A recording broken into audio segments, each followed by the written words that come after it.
You're listening to the Monday Night Community Show with Daniel on BRFM. With Talking Life, I'm Lara Snell. Millions of people across the UK could be setting themselves up for a substandard TV and movie viewing experience this Christmas as they fail to have the correct settings on their TVs. Research found that as many as 51% of TVs may not have been adjusted since they were bought.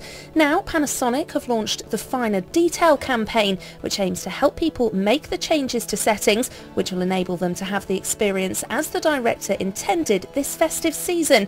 Matt Billings, a TV expert from Panasonic, he told us why he thinks so many people may be missing out on the best their TV can offer. I imagine due to a little degree of technophobia, people don't want to break the television, don't want to set it incorrectly and not understand how to get back to the original settings. It's really a lack of knowledge, maybe not knowing that you can actually adjust the settings is probably the primary reason. And he had this advice for people to help them improve their viewing experience. My advice really would be to place the television against a dark background as opposed to a bright wall. Keep the light levels in the room as low as possible and just make sure that your TV is set up the way you like it, the colour, the contrast, the brightness and so on that suits you. Don't use too many of the gimmicky features that may not suit the picture that you're watching at that time.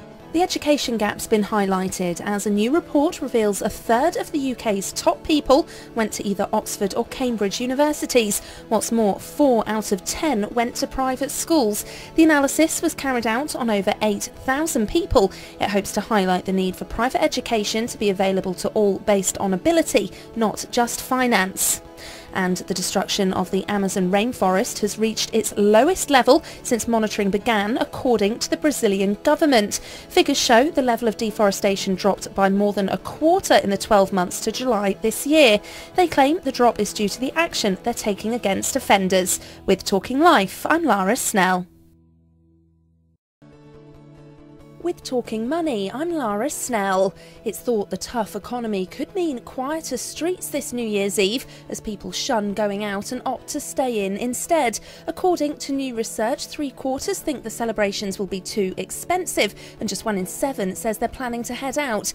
The study by Eventbrite also found the average spend for a man is cheaper than that of women, £69 compared to the £86 the ladies will spend. Katie McPhee's a community event manager at Eventbrite. She told us why she thinks people may be planning to stay in.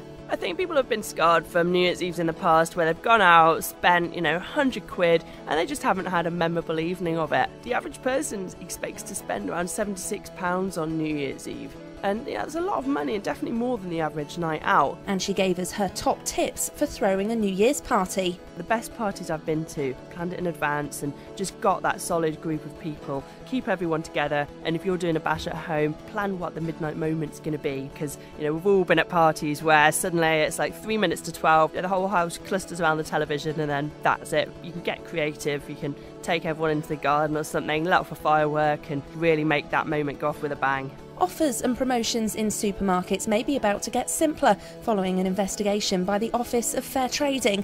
They looked into the way prices are displayed, advertised and promoted in stores. Now, 8 of the major supermarkets have agreed to adopt a series of principles after concerns were raised that some of the retailers were artificially inflating prices to make offers appear more attractive. And new research from the Office for National Statistics has revealed that as many as 1 in 10 people may be underemployed. They say more than 3 million workers would like to work more hours. That's out of a workforce of just under 30 million people. With Talking Money, I'm Lara Snell.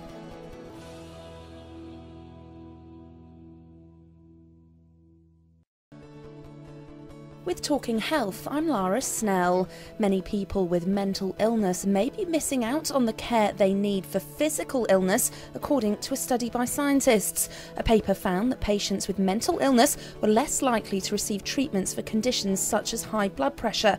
Overall, it was estimated that those with severe mental illness were undertreated by an average of 10%. It's been revealed that coffee could be associated with health benefits, according to a new study. Research by the British Coffee Association found that 45% of us say a cup in the morning improves our sense of well-being, making us feel more awake, less stressed and more productive.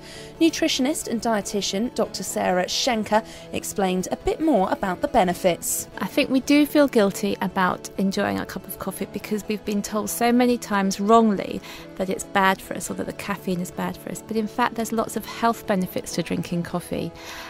Coffee is full of antioxidants, and antioxidants are really valuable in helping to protect our cells and keep the body healthy. And she said that the benefits may even extend to protecting against serious conditions. There's lots of research to show that moderate coffee drinkers may have lower risks of diseases like heart disease, cancers, various mental conditions like Alzheimer's and Parkinson's, and it may also be protective against diabetes. And a ban on big stores and supermarkets having tobacco products on display has come into effect in Wales. The law, which came into effect in England earlier this year, aims to reduce the temptation for young people to take up smoking. Smaller shops and tobacconists will be included in the ban from 2015. With Talking Health, I'm Lara Snell.